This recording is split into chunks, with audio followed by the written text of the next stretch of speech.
Question number 6. Rajkumar Limited had purchased some machines for rupees 82,000 on 1/4/2012. So we would like to write down 1/4/2012 purchase for 82,000. Installation expense 8,000 rupees. On 1/10/2014, company purchased another machine. So let me write down 1/10/14 purchase. We can write down machine 2 for rupees 70,000, for which installation expense is 2,000. Company provides depreciation at the rate of 10% straight line method. 30% machine from first purchase. This is really interesting. 30% machine from first purchase were sold at 20% profit on book value as on 31st March 2015. Now see, जो machine हम लोग cell करना चाहते हैं, it is not necessary कि उसको पूरा cell किया जाए. उसमें से एक पार्ट मे बी डिटेचेबल होगा, अलग कर सके ऐसा पार्ट होगा. दैट्स व्हाई उसमें से एक पार्ट 30% उसको हमने अलग से सेल कर दिया. तो कैन आई से 30% of machine 1 sold at 20% profit on 31st March 2015. That's what they are saying. Have I written it correctly? बराबर 30% of machine 1 sold at 20% profit on 31st March 2015. We will see. From the above information, prepare machine account up to 31st March 15 as well as show accounting effects in annual accounts of each year. हर एक साल की accounting effect पूछी है. We will prepare for 1 or 2 years just for understanding. We have done so many final accounts, so don't worry about that. So let's see. सबसे पहले analysis of dates करेंगे. सबसे पहला डेट कौन सा है? 1/4/2012. ये मशीन 1 परचेज करने वाला डेट है. Okay, let me know. उसके बाद ये ईयर का कंप्लीट कब होता है? चलो क्विकली. 31 मार्च 2013. बीच में और कुछ नहीं आता है. सो 31 मार्च 2013 it is depreciation. Next year कब खत्म होता है? 31 मार्च 2014. बीच में कुछ आता है? क्या बात है? कौन सी डेट है? Please read. आता है कुछ बीच में?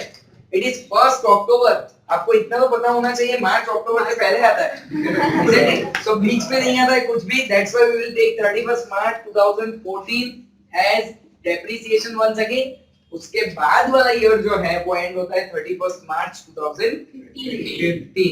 बट उससे पहले एक बार तो ये 1/10/2014 मशीन 2 परचेज, और उसके बाद 31 मार्च 15 30% of M1 sold, correct? And last में 31 March 15 we can have depreciation. ये दोनों डेट एक साथ है.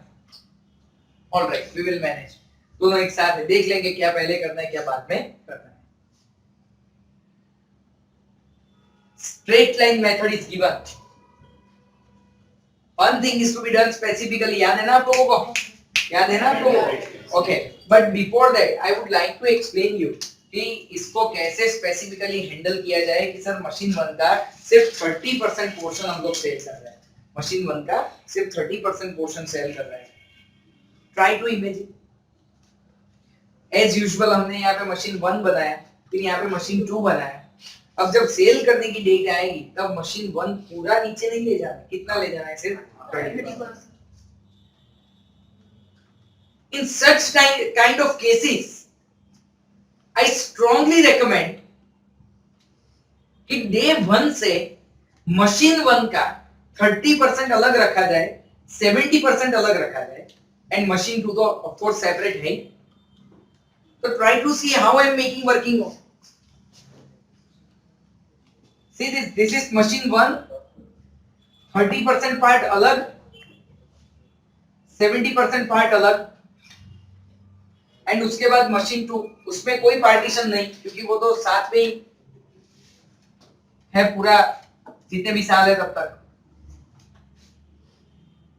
Now whenever you are writing annual depreciation, I would like to write down annual depreciation thrice.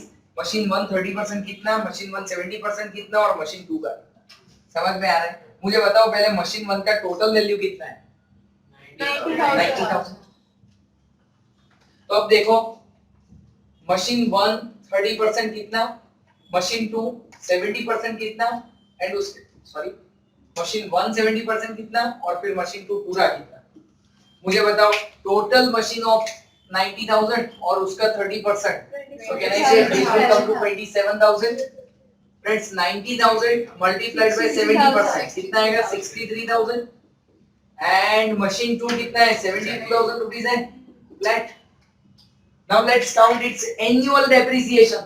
27,000 का 10% is equal to 2700 is the annual depreciation for first 30%. 63,000 का 10% is equal to 6300 is the annual depreciation for machine 2, sorry machine 170%, and 72,000 का 10% is equal to 7200 is machine 2. Is it done?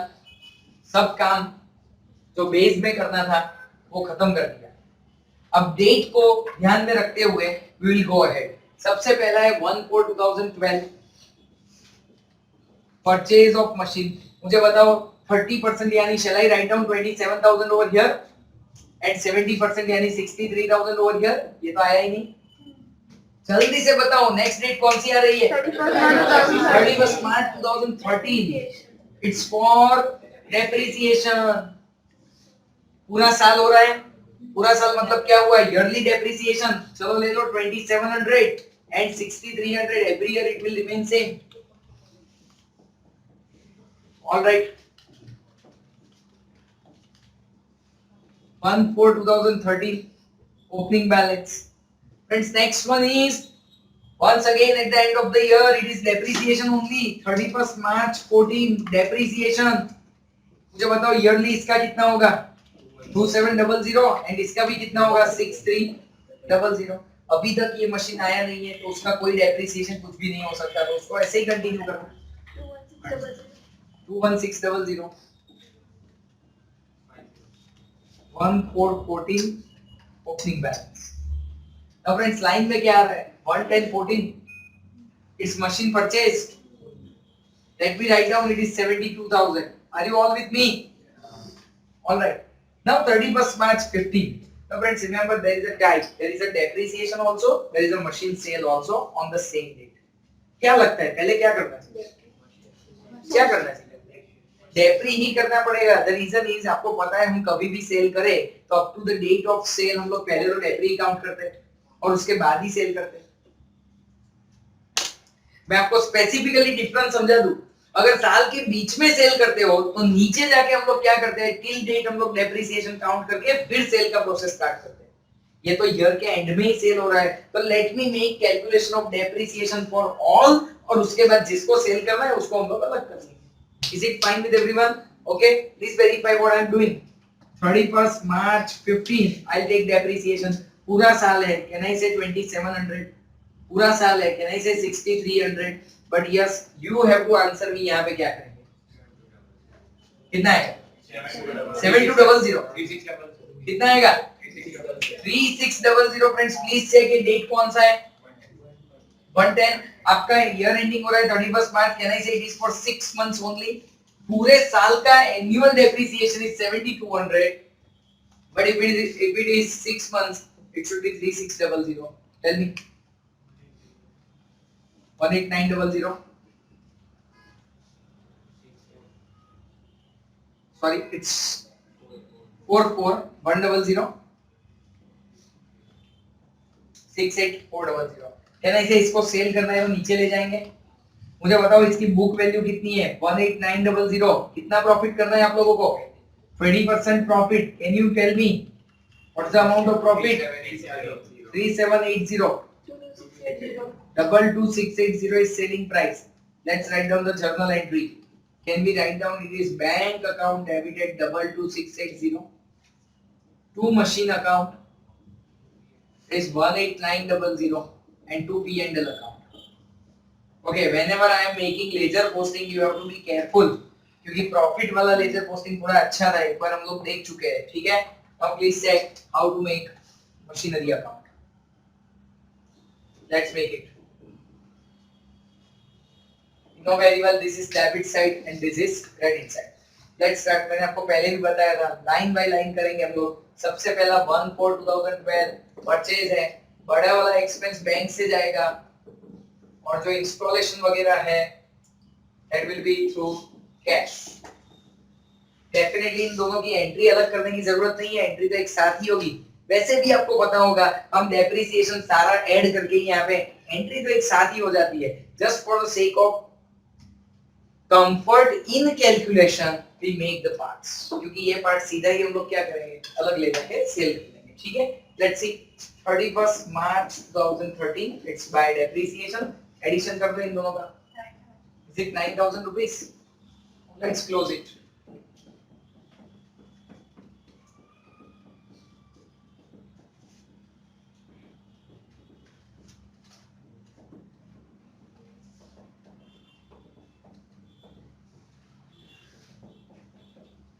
Done, यहां तक पहुंच गए हम लोग। उसके बाद अगेन लाइन में क्या आता है, डेप्री ही आता है। सो 31st March 2014 bye depreciation once again 9000, you can check 81,000, it's 72,000।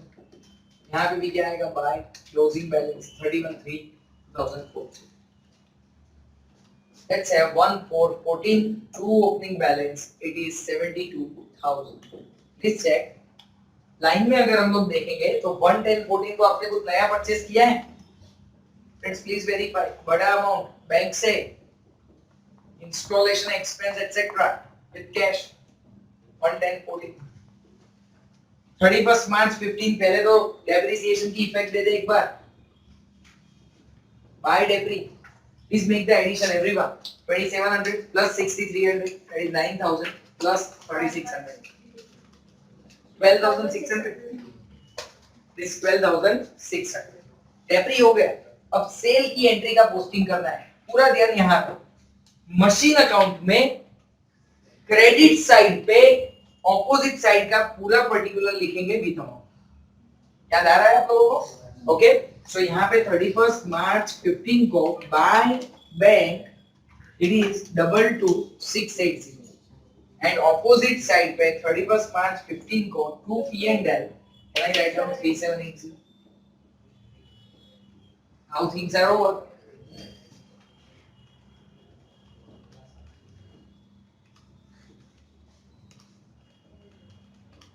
And the balancing figure.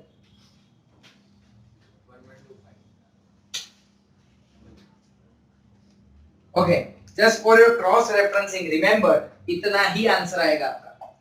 इन दोनों का एडिशन करना है तो करके देख लो, उतना ही आंसर आएगा। Why? Because ये मशीन सोल्ड आउट हो चुका है, तो इतना ही आंसर आएगा। ठीक है, now as far as final accounts are concerned, we have to prepare a small P&L and a small balance sheet। P&L में हम लोग क्या दिखाएंगे, डेप्रिसिएशन हर एक साल में, एंड बैलेंस शीट में क्या दिखाएंगे, ये जो क्लोजिंग बैलेंस आता है वो मशीनरी में दिखाएंगे। एक बार से फॉर ट्राई टू विजुअलाइज, हमने एक छोटा सा P&L बनाया जिसमें डेबिट साइड पे टू डेप्रिसिएशन लिखते हैं ना वो फाइनल अकाउंट में, जिसमें ये फिगर आएगा 9000, एंड जो छोटा सा बैलेंस शीट बनाओगे उसमें असेट साइड पे मशीनरी 81,000।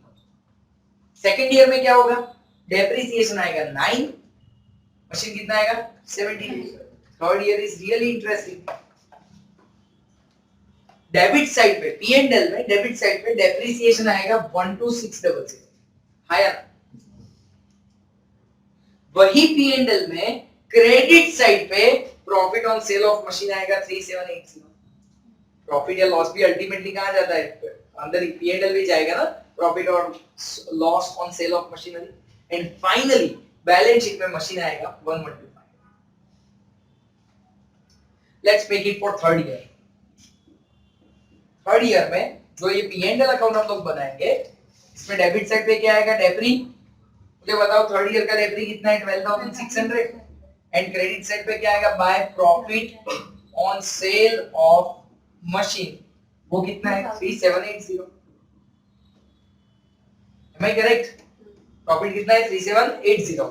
एंड जब हम लोग बैलेंस शीट बनाएंगे उसमें सिर्फ मशीन अकाउंट असेट साइड पे कितना बैलेंस है, 1125।